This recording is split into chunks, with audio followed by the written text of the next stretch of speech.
Żewġ żgħażagħ Maltin ta' 17 u 18-il sena ġew arrestati wara ġlied biski kien f'Paċeville fejn ta' persuni sofrew minn ġrieħi anke gravi.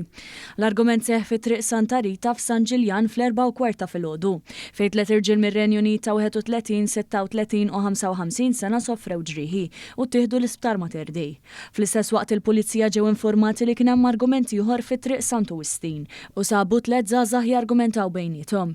Il-Pulizija intervjeniet u arrestat li żewġ żgħażagħ Maltin ta' 17 u 18-il sena fejn fil-possess ta' żagħżugħ ta' 17-il sena nstabet sikkina. Mill-investigazzjonijiet li saru rriżulta li huma kienu qegħdin jargumentaw ma' żagħżugħ ieħor ta' 18-il sena li kellu xi ġrieħi allegatament ikkawżati minn sikkina. Minn aktar investigazzjonijiet irriżulta li żewġ persuni arrestati kienu involuti wkoll fl-argument li seħħ ftit aktar qabel. Il-vittma ta' 18-il sena kif ukoll allegat aggressuri ttieħdu l-isptar Mater Dei.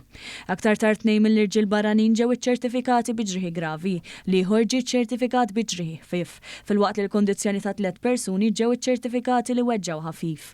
Bil-każ ġie infurmat il-Maġistrat Ian Farrugia li fetaħ inkjesta filwaqt li l-investigazzjonijiet mill-Pulizija għadhom għaddejjin.